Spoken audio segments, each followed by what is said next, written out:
Last spring, I read this book, Reality is Broken. And I like games. I've always been interested in games. But I can't even remember how I ran across this book. I think I saw it on the Colbert Report or something. And it kind of blew my mind. I actually have a post on my blog called Jane McGonigal Blew My Mind.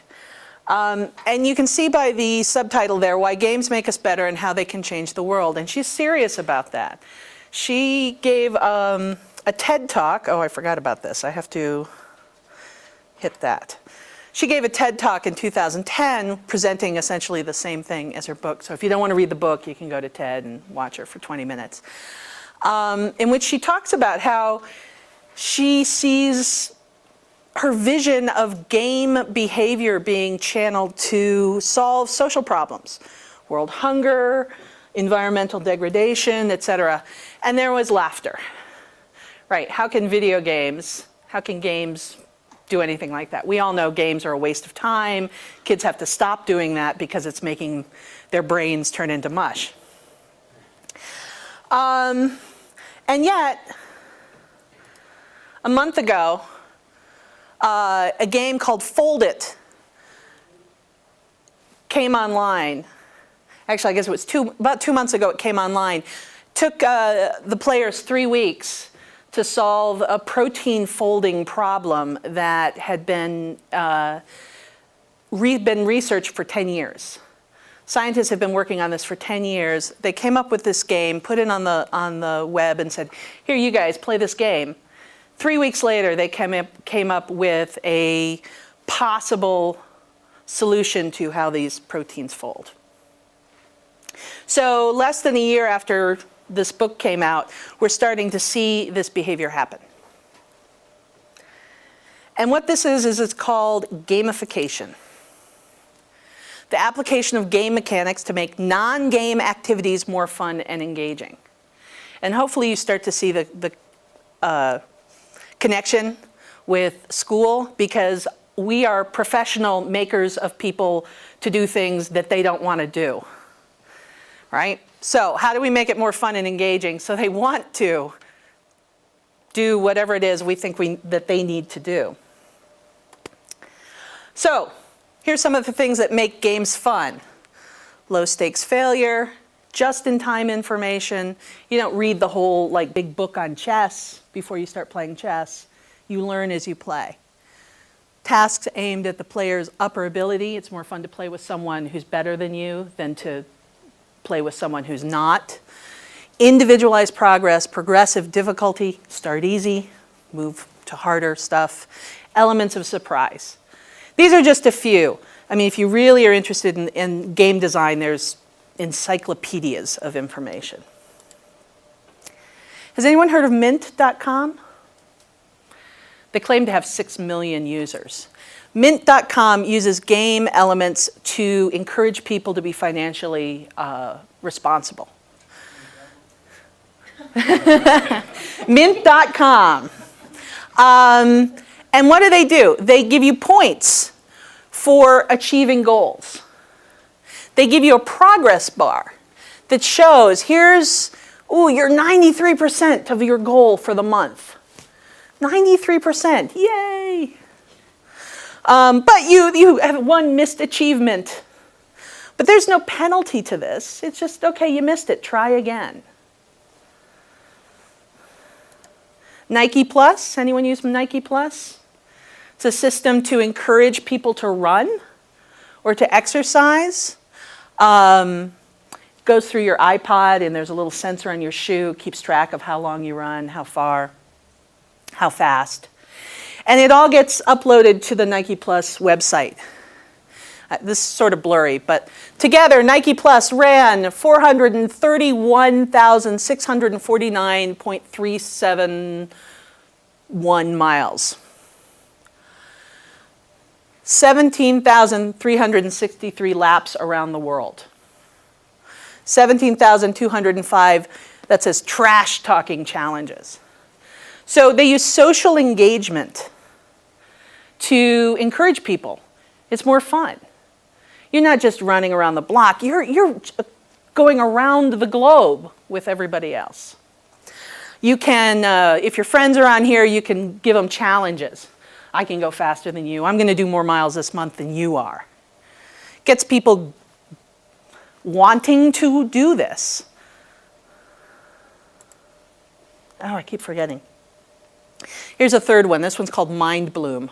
And I actually use this one. You set up goals. These are lifestyle goals. Do you want to run? Do you want to work on your painting every week? Do you want to stop buying the expensive lattes? Every time you do this, every time you click, you earn seeds, which are points. In tiny baby steps, right? Earn points for baby steps. Anyone who's in psychology or health knows that changing behavior is really hard, especially if it's like, lose 50 pounds, right? But small steps are easier. And also ownership. It's your tree. You decide the goals. You're working toward what you think is important, not what someone else thinks is important. What was that called? It's called mindbloom.com. And all of these are free, absolutely free to use. Though almost all of them have a system by which you can upgrade to a paid version. That's the business model. But the free is fun, and that's the whole point. So last summer, I ran across this reference to a new course management system using game mechanics called 3D Game Lab. And for 3 weeks in August, I was a student in the system. And by achieving various goals in Game Lab, I earned the ability to use the system. So this is my course management system for Humanities 101. And hopefully you see some of the same elements here that you just saw in Mint.com and MindBloom. It's kind of covered right here, but it says System XP. I have 415 points in my system here.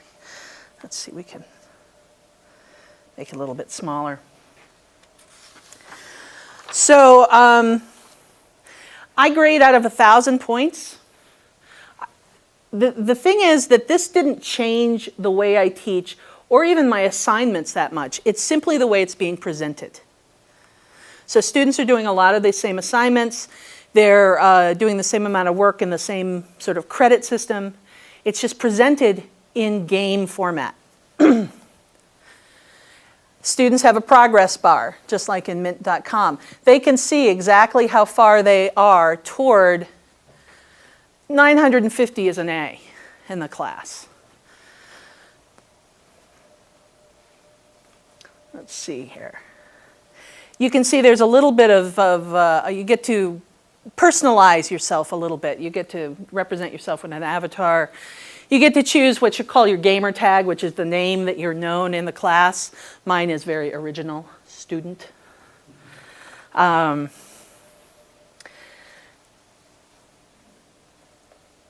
the main part is the quests right here. Now, what's changed is the metaphor, is how it's being presented. So what we used to call assignments are now called quests. Quests are things you aim for, right? This is this idea like in Nike, you can run around the world, metaphorically. Instead of seeing assignments as things that are assigned, here, you have to do this. One of the elements that defines games is they're voluntary. So how do you essentially create what seems to be voluntary in a non-voluntary system, like a class where you've got to do the work in order to get the credit? Well, quests, just changing the terminology can help. That's a much more positive, it's a journey now. You're going to get to someplace.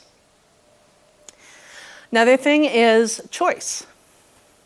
So if we go to, that's my in progress. If we go to the available quests for my student persona here, there's a lot.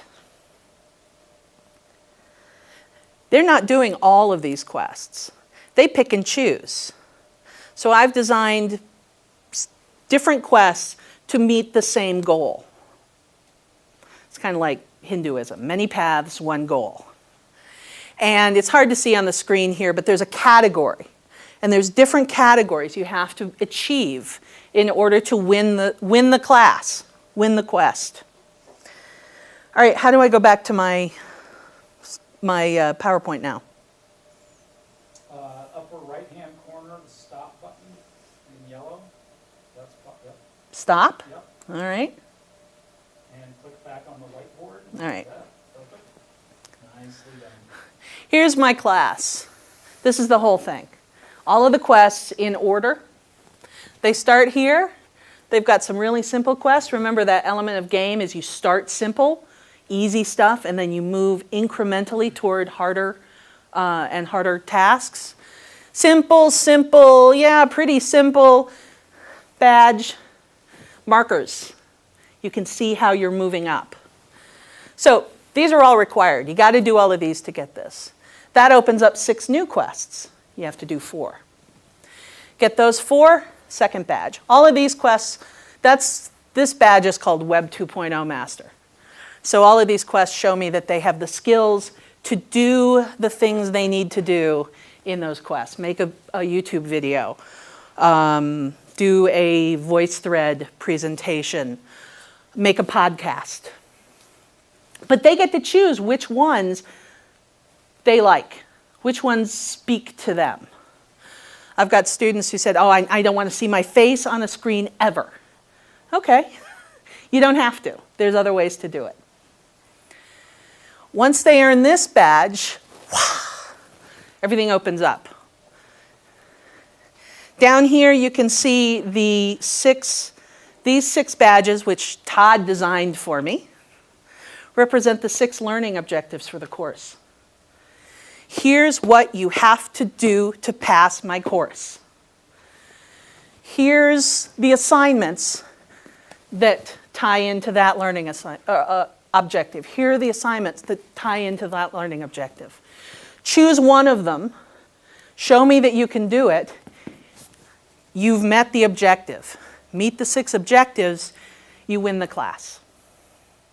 So it's all laid out for them, straight out.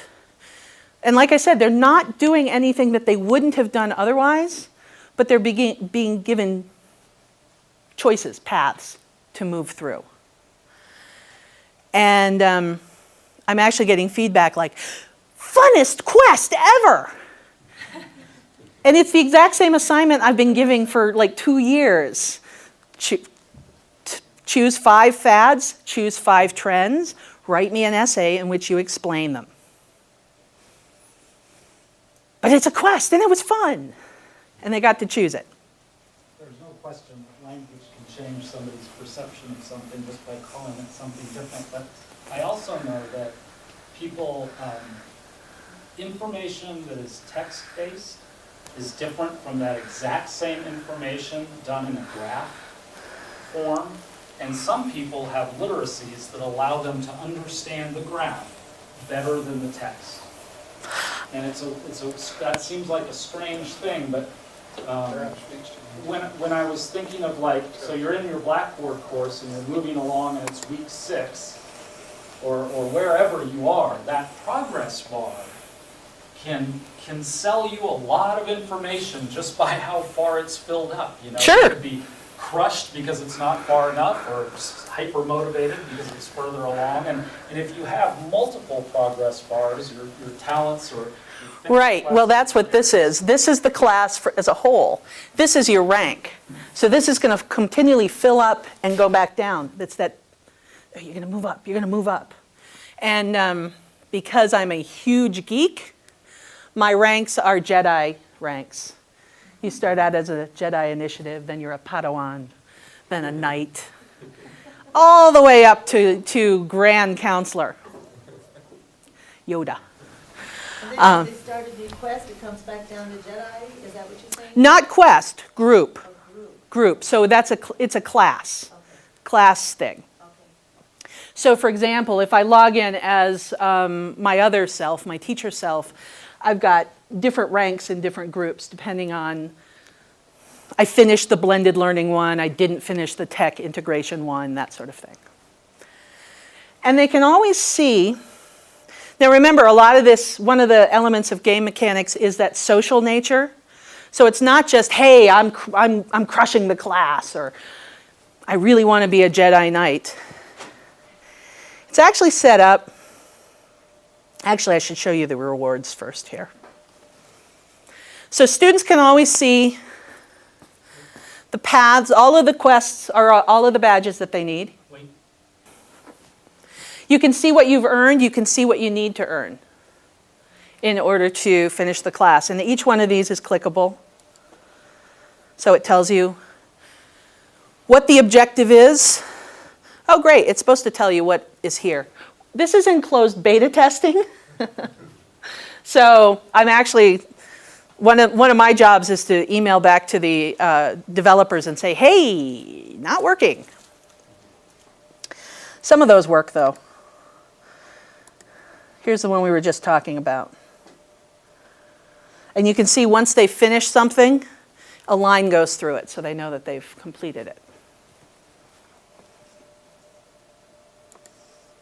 So the badges are tied to the learning objectives, 6 learning objectives. These are the 2 sort of preparatory. This tells me you know the system. This tells me that you have those Web 2.0 skills that you need.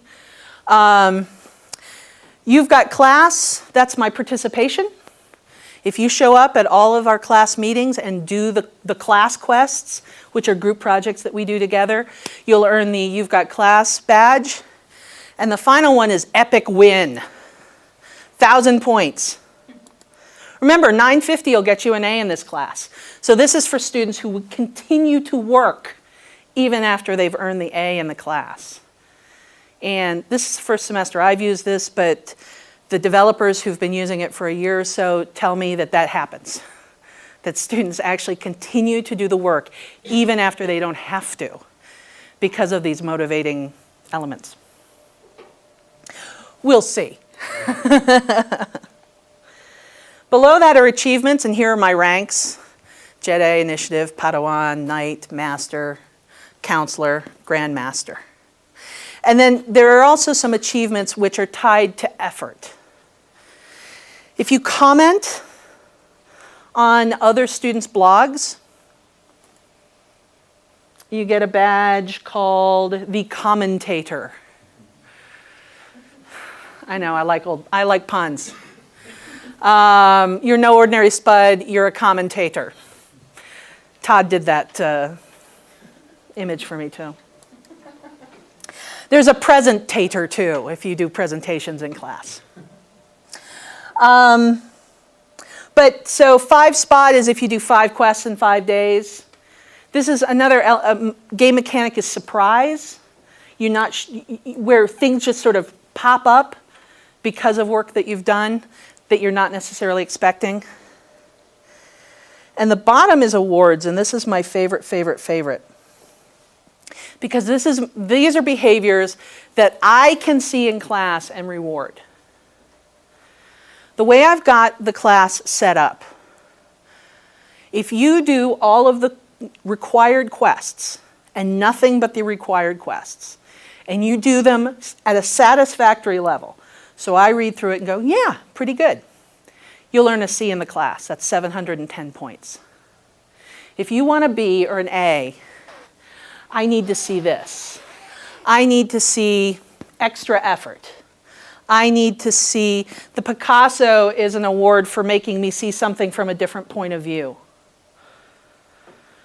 Made me look at something from a new and unexpected perspective. The Quill is for extraordinary writing.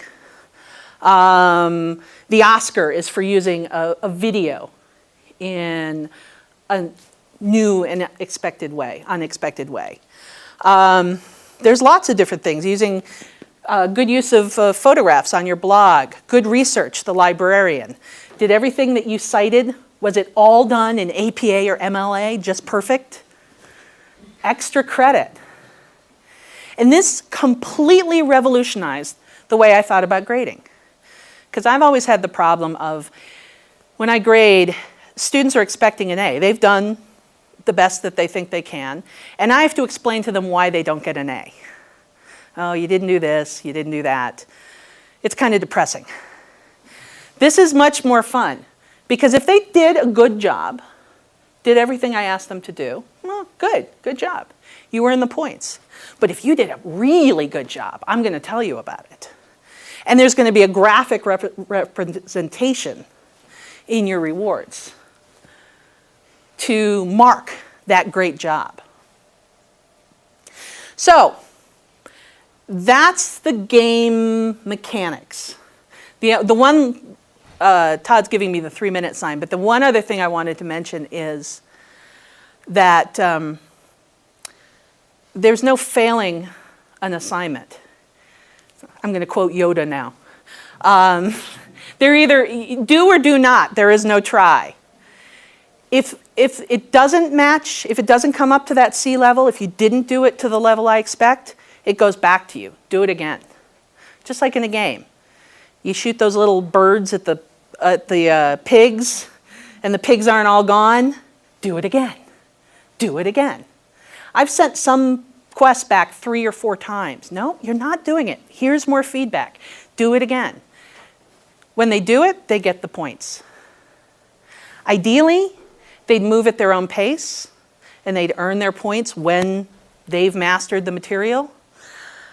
Unfortunately, we have a 16-week deadline, so that's why I have the points equaling grades. I mean, ideally, you wouldn't get out of the class till you had 950 points. You've got it. The way I've got it set up, you can get out with 710. You can get a C.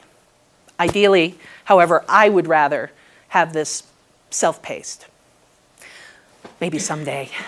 But I thought the registrar would probably have a cow if all my, half my students had incompletes at the end of 16 weeks. So this is a new way of thinking about presenting information. It doesn't quite mesh with what we've got now, with some of the structure that, not just at this college, it doesn't mesh with the way education is organized. But I'm hoping that things are going to change, and that something like this, where learning is a quest, where it's fun, becomes the norm. Questions?